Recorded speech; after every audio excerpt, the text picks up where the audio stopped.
7 ancient Stoic tenets to keep in mind today and every day. Could some ancient and obscure pages, the private diaries of one of Rome's greatest emperors, Marcus Aurelius, the personal letters of one of Rome's best playwrights and wisest power brokers, Seneca, the lectures of a former slave and exile turned influential teacher, Epictetus, really contain anything relevant to modern life? The answer, it turns out, is yes. They contain some of the greatest wisdom in the history of the world. Stoicism has just a few central teachings. It sets out to remind us of how unpredictable the world can be, how brief our moment of life is, how to be steadfast and strong and in control of yourself. And finally, that the source of our dissatisfaction lies in our impulsive dependency on our reflexive senses rather than logic. Here are 7 ancient Stoic tenets to keep top of mind, to apply to your daily thought processes and to practice today and every day. Number 1. Memento mori. Let us prepare our minds as if we'd come to the very end of life. Let us postpone nothing. Let us balance life's books each day. The one who puts the finishing touches on their life each day is never short of time. Seneca. There was a tradition in ancient Rome to celebrate the return of a victorious military general with a drawn-out spectacle to sanctify the triumphant leader. On the day of his parade, the victor wore a crown and a purple, gold-adorned toga, otherwise reserved for kings. His 4-horse chariot parted the streets lined with thanksgivers chanting, Io triumpha. The roars of, Hooray, O triumph, was muffled by the whisper of slave, positioned deliberately in the chariot behind his master's throne. Memento mori, memento mori, memento mori, the slave echoed. Remember, thou art mortal. Remember, you too must die. The perfect reminder during a man's momentary immortalization. Live each day as if it were your last is a cliche. Plenty say it, few actually do it. How reasonable would that be anyway? Surely Seneca isn't saying, in the above quote, to forsake laws and considerations, to find some orgy to join, because the world is ending. A better analogy would be a soldier about to leave on deployment, not knowing whether they'll return or not. What do? They get their affairs in order. They handle their business. They tell their children or their family that they love them. They don't have time for quarreling or petty matters. And then in the morning, they are ready to go, hoping to come back in one piece but prepared for the possibility. In Meditations, Marcus Aurelius wrote, "You could leave life right now. Let that determine what you do and say and think." That was a personal reminder to continue living a life of virtue now and not wait. Number 2, amor fati. Don't seek for everything to happen as you wish it would, but rather wish that everything happens as it actually will. Then your life will flow well. Epictetus, Enchiridion 8. It is easy to praise Providence for anything that may happen if you have 2 qualities: a complete view of what has actually happened in each instance and a sense of gratitude. Without gratitude, what is the point of seeing? And without seeing, what is the object of gratitude? Epictetus. Something happened that we wish had not. Which of these is easiest to change? Our opinion or the event that is past? The answer is obvious. Accept what happened and change your wish that it had not happened. Stoicism calls this the art of acquiescence. To accept, rather than fight, every little thing. And the most practiced Stoics take it a step further. Instead of simply accepting what happens, they urge us to actually enjoy what has happened, whatever it is. Not merely bear what is necessary, still less conceal it, but love it. The great philosopher Friedrich Nietzsche, many centuries later, coined the perfect expression to capture this idea: amor fati, a love of fate.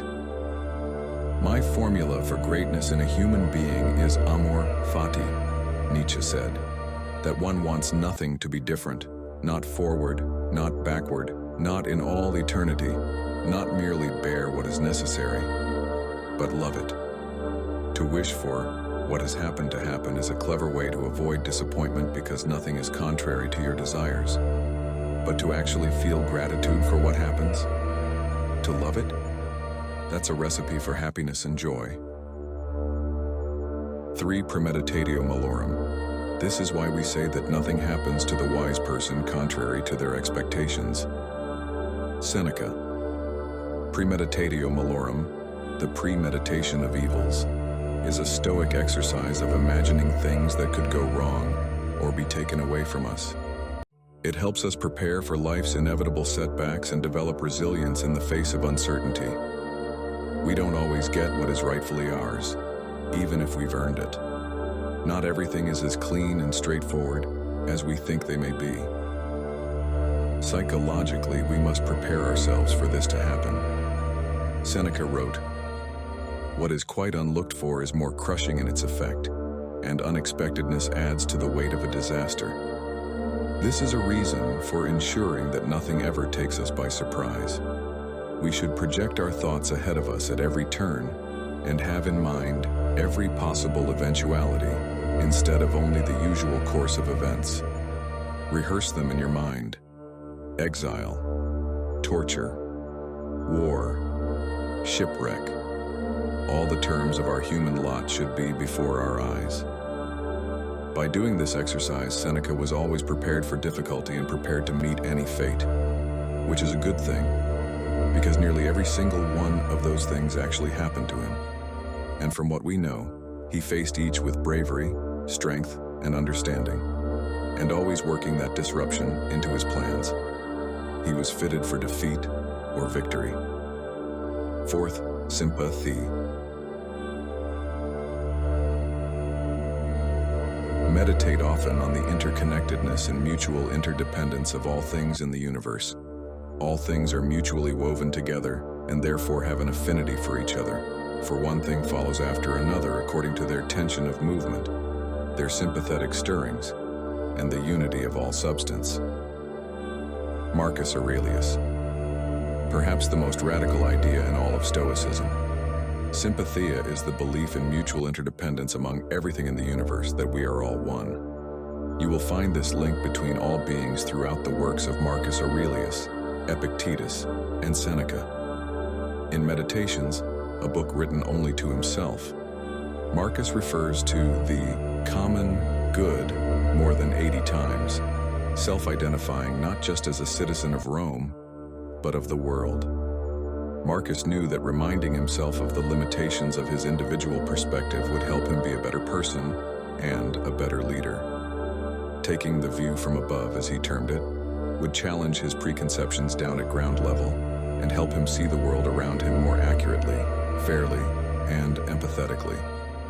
This is something we can all do.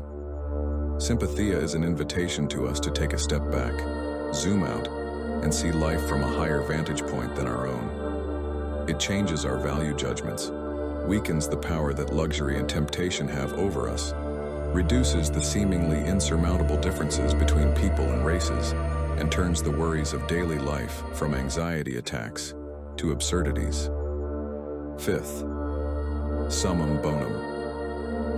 Indeed, if you find anything in human life better than justice, truth, self-control, courage, in short, anything better than the sufficiency of your own mind, which keeps you acting according to the demands of true reason and accepting what fate gives you outside of your own power of choice.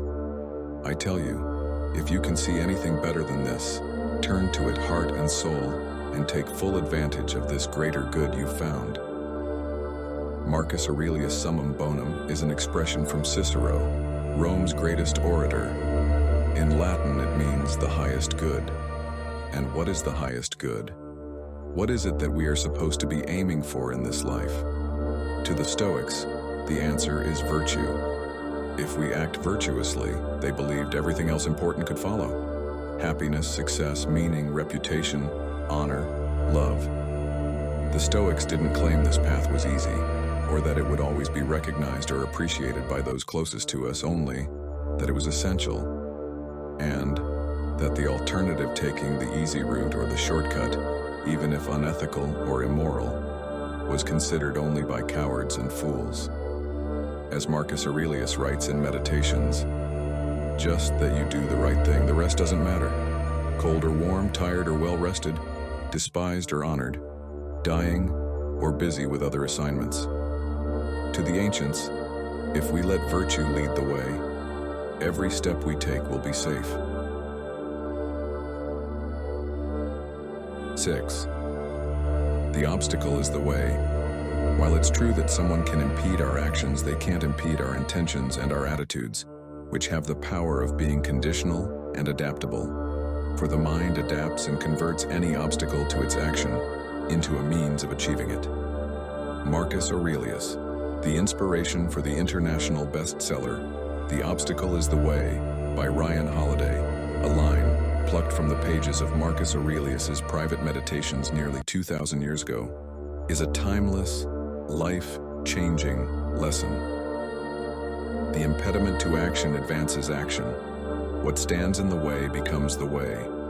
The world is constantly testing us. We set out to do something and it's more trying than we expect. We face resistance, we get criticized, we run out of options. We experience technical difficulties. What will we do? Marcus would say that the Stoic finds a way to turn every negative into a positive. In this famous line, what he's suggesting is that no matter how bad or seemingly undesirable a situation becomes, we always have the opportunity to practice virtue, to use the situation as an opportunity to be our best selves. We don't control when things get hard, but we always control how we respond. We can show patience, courage, humility, resourcefulness, reason, justice, and creativity. The things that test us make us who we are. The Stoic grows stronger and better with every obstacle they face. They rally to every challenge and thrive as a result. So can you. Last but not the least, friends. Ego is the enemy. Zeno would also say that nothing is more hostile to a firm grasp on knowledge than self-deception. Diogenes Laertius. Self-deception, delusions of grandeur. These aren't just annoying personality traits. Ego is more than just off-putting and obnoxious. Instead, it's the sworn enemy of our ability to learn and grow. Ego is that outsized sense of self-importance, that malignant self-absorption, a belief that one is somehow inherently better and entitled to more than everyone else. What NBA Hall of Fame coach Pat Riley famously called the disease of me. It's the voice whispering in our ear, alternatively, that we're invincible, or that we suck, and everyone is plotting against us. Ego is that toxic force that makes real teamwork, empathy, vulnerability, and artistry impossible. As Epictetus put it, it is impossible for a person to begin to learn what he thinks he already knows. Today, we will be unable to improve, unable to learn, unable to earn the respect of others if we think we're already perfect, a genius admired far and wide. In this sense, ego and self-deception are the enemies of the things we wish to have because we delude ourselves into believing that we already possess them. So we must meet ego with the hostility and contempt that it insidiously deploys against us, to keep it away, if only for 24 hours at a time. Name one situation you've ever been in that called for more ego. It repulses advantages and opportunities. It's a magnet for enemies and errors. Whatever we're doing in life, whether we're aspiring to do something, experiencing success, or in the middle of difficulty, ego is the enemy every step along the way. Explore our Smart Stoic channel for more wisdom and enriching Stoic life lessons. Subscribe to Smart Stoic channel.